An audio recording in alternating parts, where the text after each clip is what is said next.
harder. Shadow boxing, jump rope. With them chinchilla shorts worth Trump notes. It's fantastic, the boy out of Grand Rapids. And ever since a young teen, he had the hands mastered. To be perfect, we all know it take practice. Who else dominated 4 different weight classes? Nobody, they all got sloppy with it. On top of that, Pretty Floyd real cocky with it. There's PB and PB, 2 champs together. Church.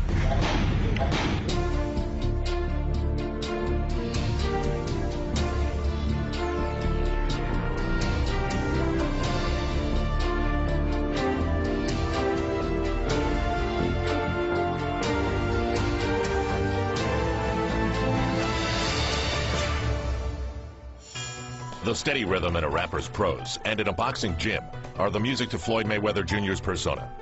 Inside the ring, poetry explodes off his gloves.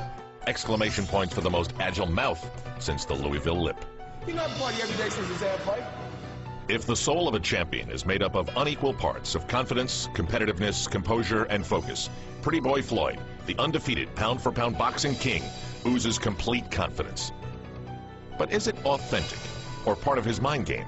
Befuddling opponents and misleading those searching for the soul inside. We seek to discover his soul.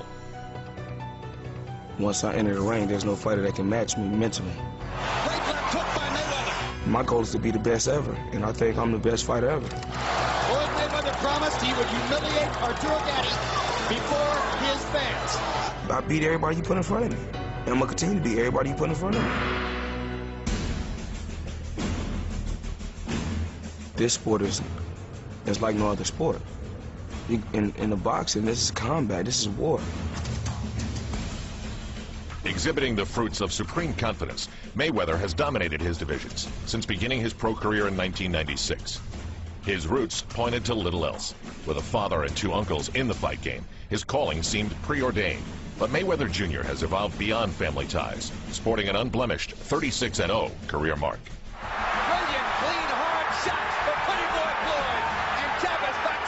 Getting there obviously is hard, but you know, to be on top after 10 years, it's unbelievable. He's been a world champion in 4 different weight classes. What drives him to obsession is a passion for others to acknowledge his superiority. You gotta know your distance. You got to know your distance. You gotta know it. He believed when his era was gone, they're gonna rate him as the greatest fighter ever. Dedication, hard work. Dedication, hard work. Dad was his hero. He was really his hero. Dad took him to the gym every day and had to hold him up to hit the bag. Believe it or not, I started training my son when he was a baby, right in the crib. I take his hands and start doing that. Pretty soon, my son started doing that on his own. I couldn't believe it. I used to just go to the gym and, you know, stand on a chair and hit the speed bag. And, you know, after hitting the speed bag for a few years, I got good at it. So when I was 4 years old, I knew how to hit the speed bag like a professional. When he came up here and he was 2.5, 3 years old, he already would run his mouth a little bit, you know, and if you tell him to do something, he'd just run right back at you. And as he grew older, that trash talking got better and better and better. When it's another athlete that can go a decade without an L, then talk to me. One of the things that he likes to do when he's training is talk about the opponent that's coming up. How many losses does that guy have? I ain't no shit, L. Basically, he's psyching himself as he's training. He's thinking about this other guy and putting this other guy down in his mind. There are some athletes that feel like their ability to think, maybe even psych out competitors, is a real advantage. I mean, you just think of Tiger Woods wearing red on Sundays. On May 22, 2004, Floyd Mayweather Jr. fought for the first time at the 140-pound weight class. His weapons in the ring that night? Superior speed and accuracy, and a daring verbal counterattack. He started boxing me, and he started talking to me, getting me out of my game, saying, "Come on, fight me, fight me."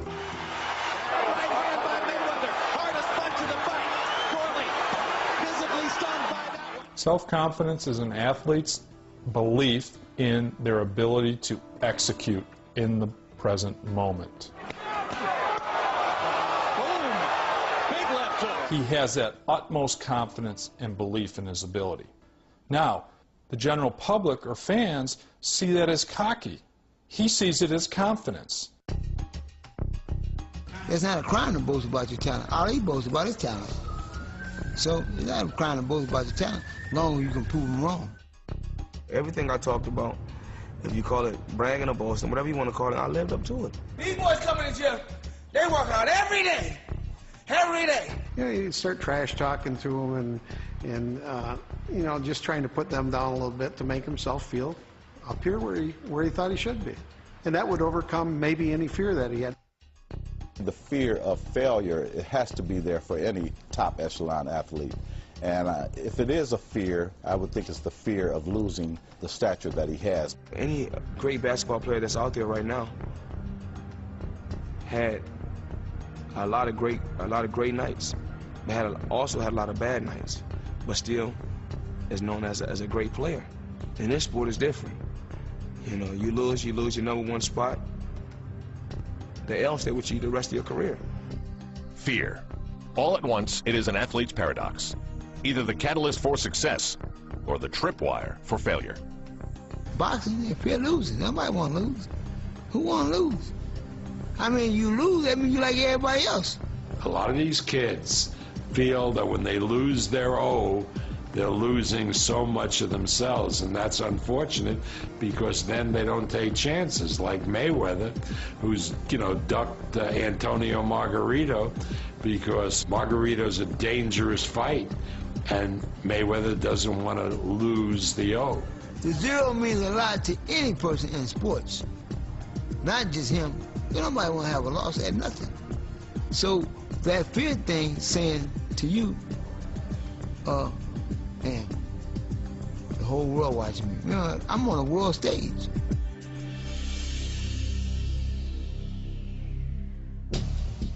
USA Today, Soul of a Champion, every Tuesday in. You're watching Soul of a Champion on Versus. Well, my goal in life is, I know it's going to happen. I'm going to retire as the best fighter ever. His sole motivation is that he wants to retire undefeated. Being a multiple champion in 5, 6 different weight classes and go down as the best ever to do it. In the steely environment of Grand Rapids, Michigan, a father convinced his son of the riches that live beyond the city limits. Through boxing, Floyd Sr. instilled dreams of fame and wealth to young Floyd. His father was somewhat of a hero around the general area here, so he looked up to his father. He knew his father was something, and he wanted to be like that. Fame drive all of us, if we can get some. I don't care if you get a 2-minute shot in the paper. You'll tell your friend, oh, I'm in the paper over there. So fame drive all of us to a certain degree. Boxing was a vehicle by which he did it. But he had a strong desire to be a success and be well known. The son looked at Dad's career, a 30-6-1 mark as a professional, including a 1978 fight versus Sugar Ray Leonard as a benchmark. But in 1993, while Junior was in the Golden Glove circuit, his dad was convicted of cocaine trafficking and sent to prison for 4.5 years. The sudden departure detoured Dad's life and warped the focus of his prodigy. That was a really bad moment for me. It was hurting me bad inside, man. I couldn't be there for my son. He was kind of down because him and Dad did everything together. They used to run about 10 miles a day. They did everything together. He wanted to be a boxer, but after his father, you know, went to prison, he was like, you know, I don't really know what to do. Got sort of depressed and just didn't come around for a while. I think that he was struggling with his focus. I talked to him frequently on the phone. You know, I would bring some things back to him, you know, that was written down about boxing, and, you know, I would refresh in his mind sometimes. Then he'd say, oh, Daddy, you're right. I remember that.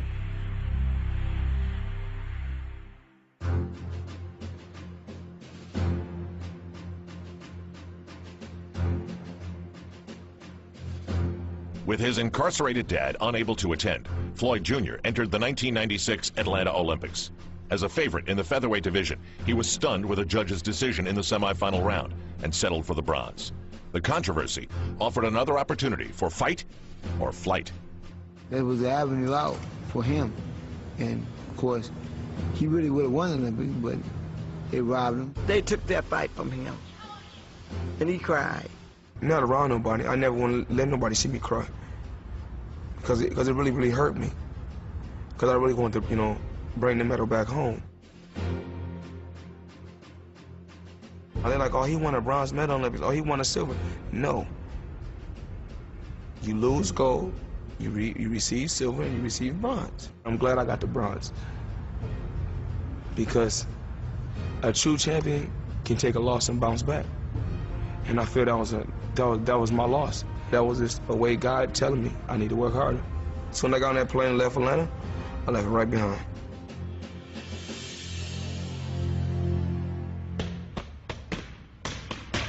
Once I get in here, I go in the zone. And when I go in the zone, can't nobody stop me. You know, every time I used to fight, they used to always talk about, you know, what my dad been through and what I've been through. And, you know, a lot of times try to get in my head, but there's none that can get to me. Mayweather, intent on forging his own path, has taken the direct road in both his career and training methods. But within Mayweather's focus is the inherent tendency to align himself with only those who agree with his methods. Relationships fall victim to the ultimate motives. From 93 to 98, standing on my own 2 feet. So, you know, when my dad get out, I guess he still think I'm still a young boy. But, you know, I tell him, you know, I'm my own man. I'm grown now. I've been on my own for 5 years. You know, as a man, we just see things eye to eye. So he went his way and I went my way. I'm the one that got him everything he got. Everything he got, I got it. Everything he giving people, I did it for him.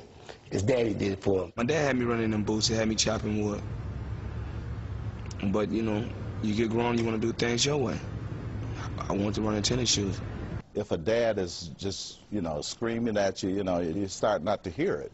And I think as Floyd became older and became a man himself, I think he came to resent that and resist that a little bit. Pretty much that's the genesis of their split. He's going to be the best in the world, and he is. And he is because of his daddy, not nobody else. Let's get that clear. Roger Mayweather, Jr.'s uncle, has trained the champ for the last 7 years. Floyd Sr. works his own fighters. The only communication between them is through the media, as a father seeks credit for a soul he once captivated, but no longer recognizes. Back then, that's the son I know. This person here now, I don't know. How can a man walk in a room and see your daddy and don't acknowledge him? And your daddy is the only way you ever got where you got. Your daddy, not nobody else.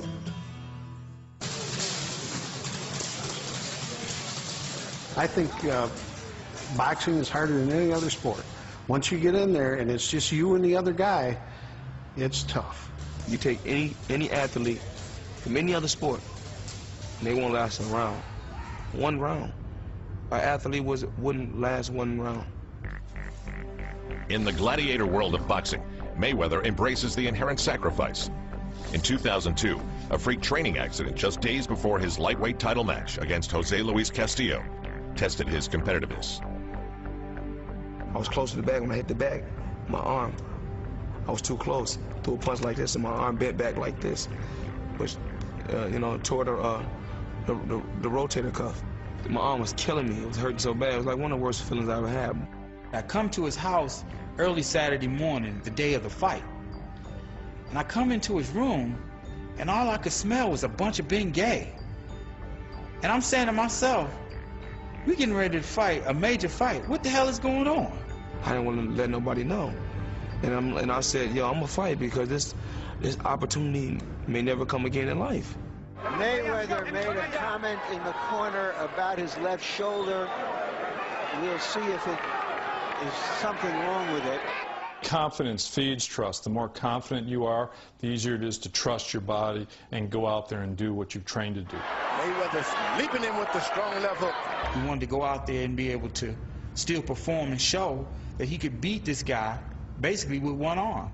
The winner by unanimous decision, Pretty Boy, Floyd Mayweather. Losing, he wouldn't even go there. He doesn't even want to fathom that. He doesn't even want to put that thought or that word in his mind. Mayweather's exaggerated competitiveness and drive for an eternal legacy has flowered into a self-governing style and dictated a 24-hour on-call approach to training.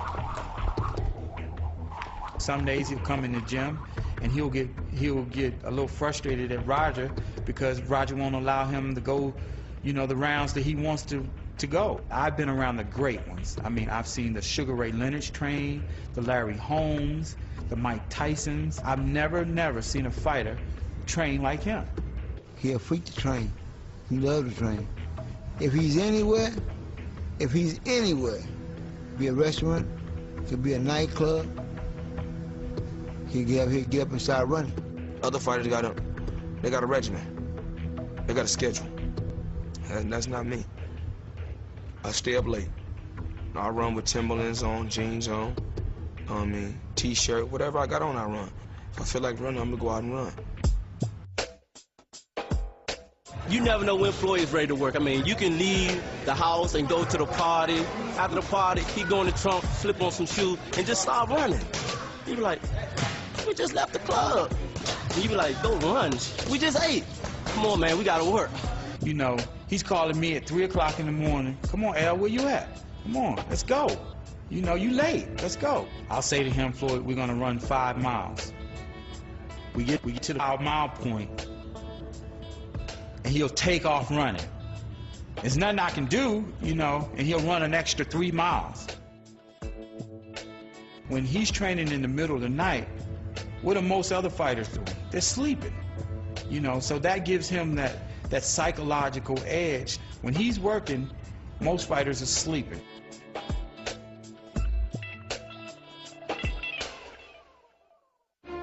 How does your soul compare to Floyd's? He took the Soul of a Champion test, and you can too. Just log on to versus.com and take our 20-question test. I'm just blessed. I don't know why God chose me, but he chose me. I always ask myself, well, why you chose me? I'm happy it was me that was chosen. I don't believe in religion. Because a person is a Christian, a person is a Catholic, a person is a Muslim, a person is a Jew.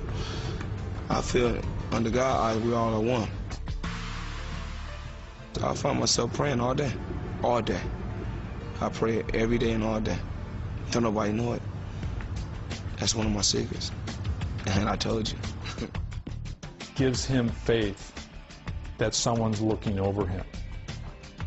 And when he feels like someone's looking over him and taking care of him, that gives him that added little confidence. Filled with a spiritual sense of humility, Mayweather has faced, then thrived in the vice of public attention. Composure is a byproduct of his complete preparation. If you get a ball to Michael Jordan, you know he's gonna take the last shot, right? He's gonna take it whether he make it or miss it. But 90% of the time, he's going to make it. You know why? Because that pressure been put on him all the time. It get to a point where you understand pressure and you know how to deal with it. And I think that's what he does. I never let what's going on the outside affect what's going on in the inside, because I know this is my job and this paved the way for me. And the Gatti crowd responds. When I went to Atlantic City and all the fans are in there rooting for Gotti, that means it's a great feeling. I feel good because I know once we get in that square circle, what I really know in my heart, the fans cannot get in there and fight for a fighter. It's just me and him, one-on-one.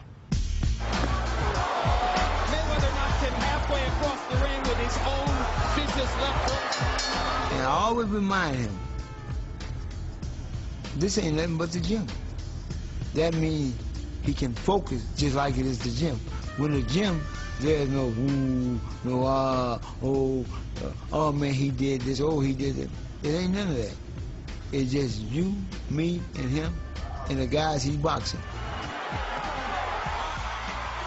As Mayweather enters the latter half of his career, he faces the age-old mental struggle, the need to be noticed and to establish a legacy, versus the dangers inherent in losing a fight, and his identity. With all due respect to Floyd, we haven't seen Floyd in trouble. And until he's in trouble and works his way out of trouble and shows the heart of a champion, right, the jury has to be out.